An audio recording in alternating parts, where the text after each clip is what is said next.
Doctor Humaira কবির রুশেদ আপনি জানতে চেয়েছেন নামাজে অবহেলা কিভাবে দূর করা যায়। হুমায়ুন কবির ভাই হুমায়ুন কবির, নামাজে অবহেলা দূর করবার জন্য প্রথম কাজ হলো নামাজের গুরুত্ব সম্পর্কে অনুধাবন করা, জানার চেষ্টা করা, নামাজের গুরুত্ব নিয়ে ভালো কোনো লেকচার শোনা। ডক্টর খন্দকার আব্দুল্লাহ জাহাঙ্গীর রহমাহুল্লাহর নামাজের গুরুত্ব নিয়ে একটা আলোচনা আছে, ইউটিউব আপনি শুনে নিতে পারেন। ইনশাআল্লাহ বেদিন আপনার নামাজে অবহেলা দূর হবে। দ্বিতীয়ত, নামাজের গুরুত্ব ইসলাম শরীয়তে কতখানি, এটা নিয়ে আপনি কোনো ভালো আর্টিকেল পড়তে পারেন। যদি বক্তব্য শোনার অভ্যাস না থাকে তাহলে আর্টিকেল পড়তে পারেন।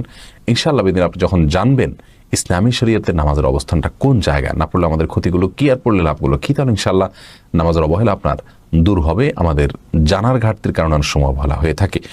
সেই সাথে আল্লাহ রাব্বুল আলামিনের কাছে পানা চাইবেন যাতে অবহেলা না হয় এবং ইবাদতে মনোযোগ থাকে। বিশেষ করে একটা দোয়া পড়তে পারেন, আল্লাহুম্মা আইন্নি আলা যিকরিকা ওয়া শুকরিকা ওয়া হুসনি ইবাদাতিক। আল্লাহ আমাকে সাহায্য করুন আপনার জিকির, আপনার শুকর এবং আপনাকে সুন্দরভাবে ইবাদত যেন করতে পারি, এই কাজের জন্য আল্লাহর কাছে দোয়া করবেন, আল্লাহ তাআলা সাহায্য করবেন ইনশাআল্লাহ। আতাউর রহমান আপনি জানতে চেয়েছেন মাগরিবের নামাজের পরে কি কি আমল করা যায়।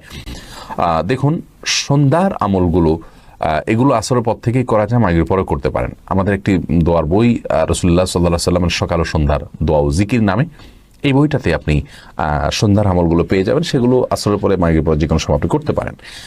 আর নির্দিষ্ট করে সূর্য ডোবার পরে কিছু আমলের কথা হাদিসে বলা আছে, সেগুলো আপনি মাগরিবের পরে করবেন।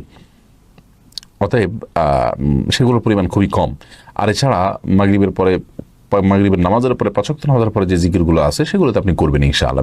সেগুলো নিয়ে আমাদের ওয়েবসাইটে একটা কার্ড তৈরি করা আছে, সেটা দেখে নেবেন, আয়াতুল কুরসি ইত্যাদি পড়বেন।